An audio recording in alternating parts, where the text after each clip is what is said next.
네, 안녕하세요. 교사학습본부의 이영태라고 합니다. 반갑습니다. 저는 기본 14번 과제에 대해서 발표를 하겠습니다. 학습자 중심의 학습 환경 제공을 위한 메타버스 활용 교사학습 방안 연구 첫 번째 연도의 연구입니다.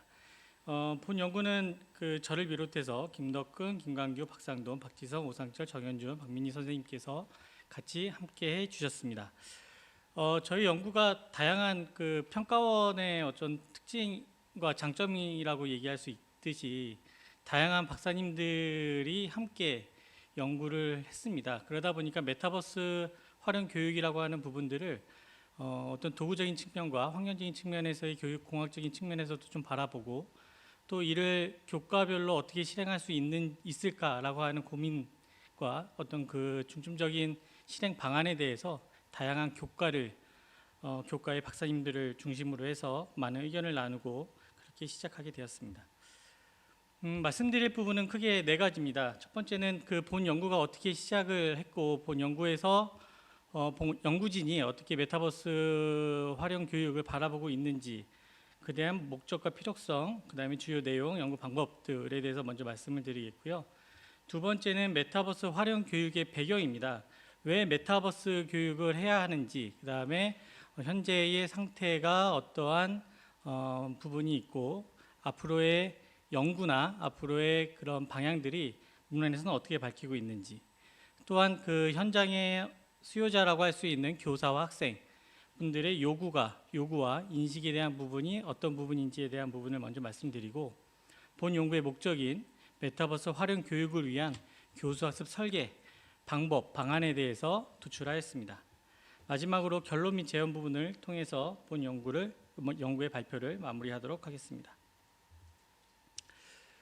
본 연구의 시작은 이렇습니다. 저희 연구진도 메타버스라고 하는 부분이 언론이나 이런 어떤 유행적인 키워드로 접근은 해서 익숙하지만 실제로 메타버스가 무엇인지, 그 다음에 메타버스 활용 교육이 또한 무엇인지 이 부분을 접근하는 방법에 대한 논의가 충분히 좀 이루어져야겠다라고 하는 부분이 연구 초반에 모든 연구진이 가지고 있던 생각이었습니다. 그래서 메타버스 활용 교육이라고 하는 부분들을 환경적인 측면에서 한번 보자라고 하는 부분으로 시작을 하게 되었습니다. 그래서 일반적으로 학습 환경이라고 하는 부분으로 접근을 한다면 온라인 수업의 학습 환경과 오프라인 수업의 학습 환경, 그 다음에 이를 혼합한 블렌디드 수업의 학습 환경으로 나눌 수 있을 것입니다. 그래서 본 연구는 이러한 학습 환경에서 조금 더 학습자 중심의, 그리고 조금 더 학습을 유연하게 할 수 있고 조금 더 학습을 쉽게 할 수 있고 접근성을 높일 수 있는 수업으로서의 학습 환경이 무엇일까 라고 하는 부분에 질문을 통해서 연구를 시작하게 되었습니다. 이런 연구의 질문을 통해서 저희가 방향을 설정한 부분은 기존의 학습 환경이라고 하는 부분을 좀 더 확대해 보자.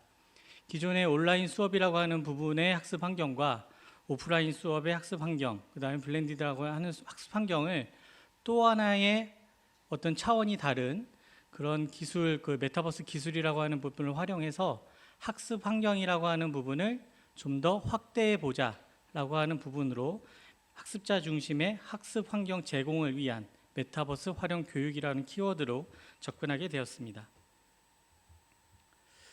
연구의 배경이라고 할 수 있는 왜 메타버스 활용 교육이 중요한가라고 하는 부분은 크게 이제 세 가지 측면에서 살펴보았습니다. 첫 번째는 국가 정책적인 부분에서 살펴보았는데요. 여러 교육부뿐만이 아니라 여러 부처에서 메타버스 기술이라고 하는 부분, 메타버스 플랫폼이라고 하는 부분, 아니면 메타버스 산업이라고 하는 부분에서 많은 예상과 관심이 두드러지고 있었습니다. 특히 교육부에서는 디지털 교과서와 관련되어 있는 디지털 콘텐츠, 그 다음에 디지털 교육 체제로의 전환이라고 하는 방안을 제시하면서 이러한 메타버스 기술들을 조금 더 계속적으로 확대하고 메타버스 기술을 활용한 콘텐츠들을 개발하고 보급하는 데 노력하고 있었습니다. 두 번째는 선행 연구에 대한 분석 부분입니다. 그러니까 메타버스 활용 수업이라고 하는 부분이 현재 이루어지고 있는 원격 수업의 어떤 한계, 그 다음에 새로운 학습 기회 제공, 생동감 있는 상호작용의 촉진 등 학교 교육의 문제를 극복할 수 있는 대안적 방법임을 확인하는 연구들이 있었습니다. 또한 메타버스는 교실, 교과서, 교수학습 활동이 지닌 물리적인 한계를 넘어서 조금 더 학습자 중심의 학습 환경을 우리가 교육이라고 하는 부분이 나아가야 하는 방향성의 하나인 개별 맞춤형 학습을 실현하는 방법 중에 하나로서 논의되고 있었습니다. 특히 그 메타버스를 활용한 교육에서 균등한 교육의 기회나 우리가 잘 알고 있는 아바타를 통한 학습 동기, 몰입감, 자아 실제감 이러한 부분들은 학습의 효과성에 그다음에 효율성에 굉장히 높은 긍정적인 영향을 주고 있고 메타버스 활용 교육이 이러한 학습의 효과성과 효율성을 제고하는 방안으로서 효과가 있다라고 하는 부분들이 많은 연구에서 제시되고 있었습니다. 또한 주제 연구의 제목에서도 알 수 있듯이 학습 환경에 대한 부분을 조금 더 강조해 보자라고 하는 부분입니다. 그러니까 학습 환경이라고 하는 부분들은 학습 결과에 굉장히 많은 영향을 미치는 주요한 요인임을 이미 많은 연구에서도 밝히고 있고요. 학습 환경은 학습자에게 충분한 그다음에 학습을 직접적인 경험을 할 수 있는 경험을 제공함에 있어서 학습 환경이라고 하는 부분은 굉장히 중요한 요소로서 다루고 있었습니다. 특히 본 연구의 목적 중에 하나인 교수학습 설계 방안을 도출하는 데 있어서 학습 환경 설계는 수업이 어떻게 이루어지고 그 다음에 지식이 어떻게 형성되면서 실제 교수학습 환경에서 어떠한 원리와 그 교수학습 실천으로 이어질 수 있는가라고 하는 지침과 방향을 제공함에 있어서 학습 환경 설계는 굉장히 중요한 요소로서 다뤄주고 있었습니다. 본 연구는 크게 그 2차년도, 2개년도의 연구로 구성되어 있습니다. 첫 번째 올해의 연구의 목적은 메타버스 활용 교육을 위한 교수학습 설계 원리 및 활용 방안을 마련하는 것을 목적으로 하고 있습니다. 이러한 목적을 달성하기 위해서 먼저 메타버스 활용 교육이 무엇인지, 메타버스라고 하는 기술에 대한 부분들은 많은 연구에서 그다음에 많은 언론을 통해서도 많이 알려져 있지만 정작 메타버스 활용 교육에 대한 어떤 개념적인 부분들은 그렇게 쉽게 찾아볼 수는 없었습니다. 그래서 본 연구에서는 먼저 메타버스 활용 교육에 대한 개념을 먼저 정의를 하고 이에 따른 국내외 메타버스 활용 사례를 분석한 다음에 메타버스를 활용하고 있는 선도학교, 그 다음에 메타버스를 아직 활용하고 있지는 않지만 앞으로의 기대를 가지고 있는 일반 학교를 대상으로 교사와 학생에 대해서 메타버스에 대한 인식과 요구를 조사하였습니다. 이러한 그 내용을 통해서 메타버스의 교수학습 활용 가능성에 대한 범주를 구체화하고 수업에서 활용할 수 있는 교수학습 설계 원리를 도출하였습니다. 이러한 설계 원리를 도출을 통해서 메타버스 활용 교육을 위한 교수학습 설계 활용 방안을 탐색을 하였습니다. 내년도 연구에서는 이러한 개발된 메타버스 활용 교육들에 대해서 효과성을 검증하는 그런 연구로 진행될 예정입니다. 그 연구 방법에 대해서 말씀드리겠습니다. 저희 연구는 그 내용적인 부분이 절차적인 부분으로 굉장히 많이 연결되어 있고 그 연구의 내용에 따라서 문헌 분석과 그다음에 선행 연구 분석, 전문가 협의회, 그다음에 신측 면담, 그다음에 워킹 그룹, 전문가 타당도 여러 가지 방법들을 적용했습니다. 특히 좀 특이한 점 중에 하나는 콜로키움이라고 하는 세미나를 여러 차례 저희 연구 방법적인 측면에서 한번 시도해 봤습니다. 이 콜로키움이라고 하는 부분들은 세미나의 일종의 한 방법으로서 저희가 시도를 했는데 연구 방법으로서의 콜로키움을 저희가 적용한 이유는 메타버스 활용 교육에 대한 어떤 오해와 이런 명확하지 않은 교육에서의 명확하지 않은 부분들 조금 더 현장에 가까운 목소리를 좀 살펴보고 이런 사례를 통해서 우리가 가야 되는 연구의 방향을 좀 정하는데 학교와 그다음에 그 시도교육청의 정책적인 부분, 그다음에 산업체에서 메타버스의 산업 부분들을 교육적으로 활용할 수 있는 부분, 그다음에 정부 기관의 연구기관이나 관공서에서 운영하고 있는 메타버스에 대한 부분들을 종합적으로 한번 의견을 들어보고 사례를 분석할 필요가 있겠다라고 하는 부분에서 초반에 콜로퀴움이라고 하는 방식으로 세미나를 진행하였습니다. 연구의 내용에 대해서 이제 말씀드리겠습니다. 연구의 메타버스에 대한 개념입니다. 일반적으로 저희가 연구를 시작할 때 그 메타버스라고 하는 부분들을 오해라고 할 수 있을 것 같습니다. 메타버스가 코로나19 시대에 굉장히 각광받고 있었고, 이제는 코로나 시대가 종식된 상황에서 메타버스가 더 이상 필요한 교육의 도구로서, 환경으로서 필요하겠느냐라고 하는 부분들이 굉장히 많은 의견이 있었습니다. 하지만 메타버스가 우리가 흔히 알고 있는 그 어떤 아바타를 통한 그러한 그 환경을 제공하는 부분이 아니라 굉장히 여러 가지 기술들이 혼합되어 있는 그러한 개념입니다. 그렇기 때문에 메타버스뿐만이 아니라 우리가 증강현실이라든가 라이프로깅, 거울세계 이런 여러 가지 기술들은 메타버스의 개념 안에서 앞으로도 충분히 교육에 활용할 수 있는 그런 가능성을 가지고 있다는 점에서 메타버스의 개념을 조금 더 말씀드릴 수 있을 것 같습니다. 보시는 바와 같이 증강현실이라고 하는 부분들은 앞으로 디지털 교과서나 이런 부분들에서 많은 연구를 통해서 콘텐츠가 개발되고 올 것으로 예상이 되고요. 라이프로깅이라고 하는 부분들은 학습의 어떤 자기 지역 사회와 관련된 프로젝트를 이용할 때 이러한 지도나 이런 부분들을 아니면 자기 신체의 생활과 관련된 데이터들을 분석하면서 학생들이 실제로 이러한 데이터를 분석하면서 프로젝트 기반의 학습들을 하는 그러한 기술입니다.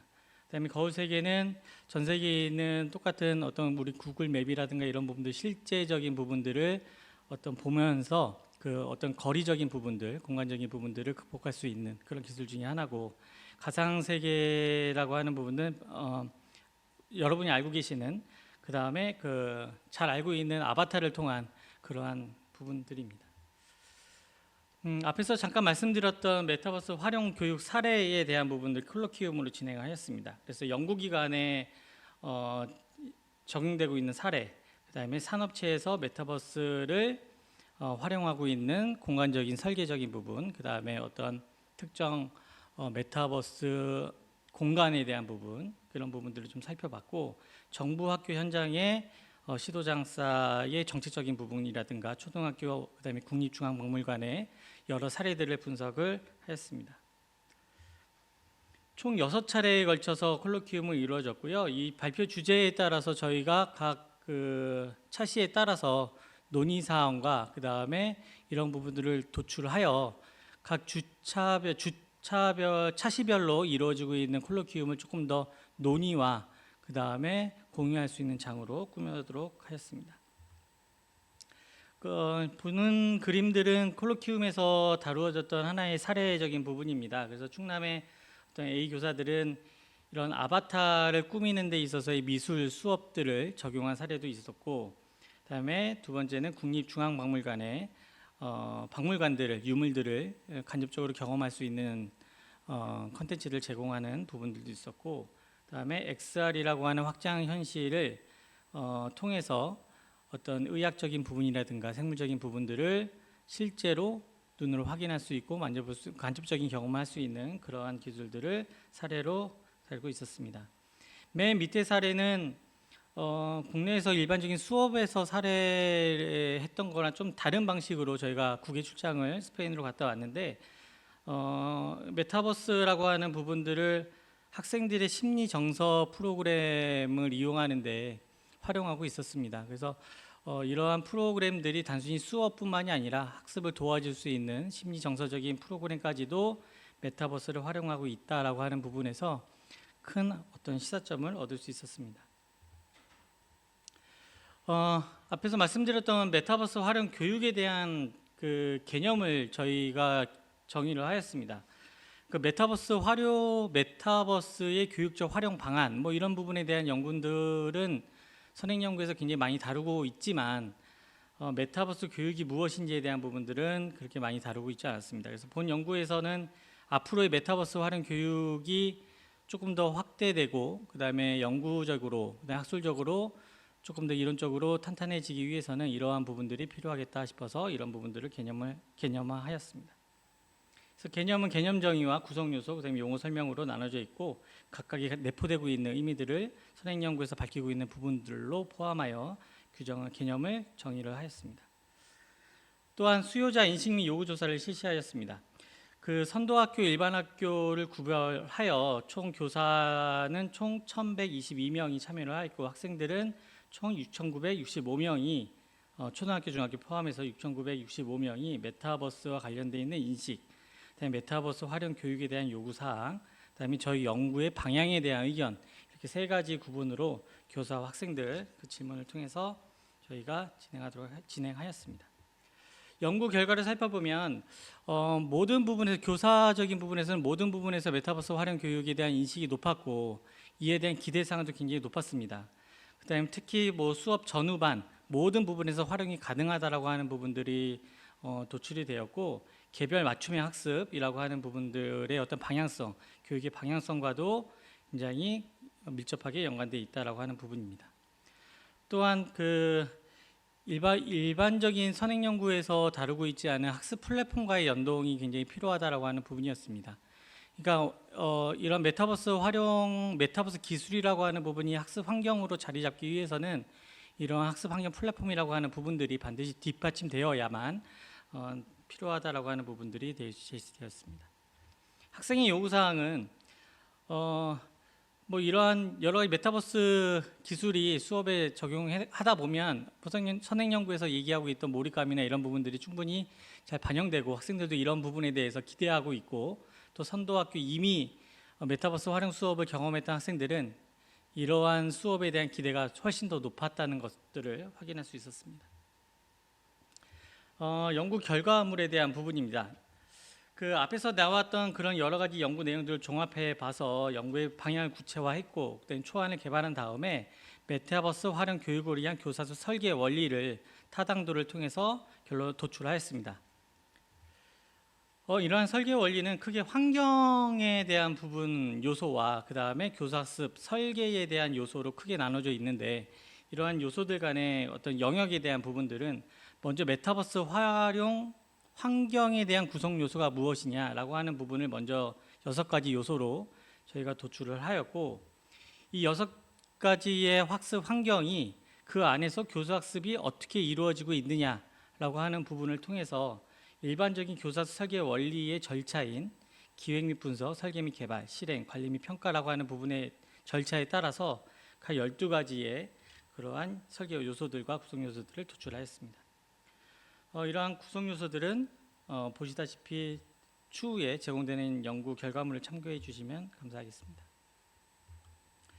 또한 메타버스 이러한 교사 설계 원리들을 적용할 수 있는 메타버스 수업 유형들을 총 6가지로 저희는 구별을 했습니다. 이러한 설계 원리들이 실제로 잘 구현되기 위해서는 구체적인 목적이 있어야 되고 수업의 목적이 있어야 되고 이러한 수업 목적을 6가지로 구출했고 이에 따른 예시 자료도 함께 개발을 하고 수업의 어떤 시나리오와 수업 설계 지도안 이런 부분들을 함께 제시를 하여 교사수 설계 원리들이 단순하게 그냥 이론적인 부분에 연구적인 측면에서 끝나는 것이 아니라 실제로 할 수 있는 어떤 가이드라인을 제공할 수 있는 부분으로서 접근하였습니다. 마지막 부분입니다. 마지막 결론 및 제언 부분은 학술적 기여도 및 제언 부분입니다.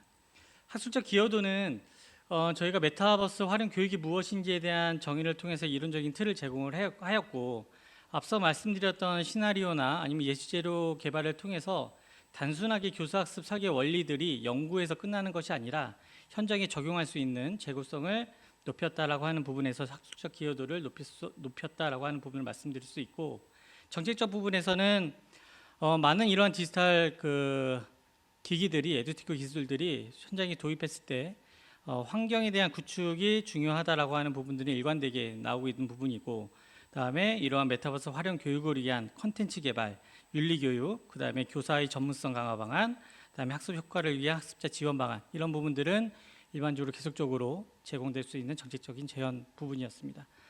마지막으로 후속 연구 제언을 말씀드리겠습니다.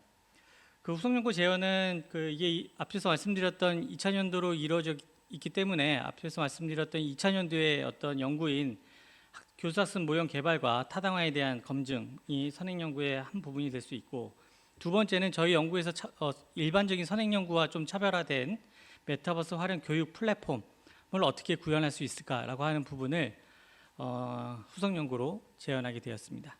네, 이상 발표를 마치도록 하겠습니다. 감사합니다.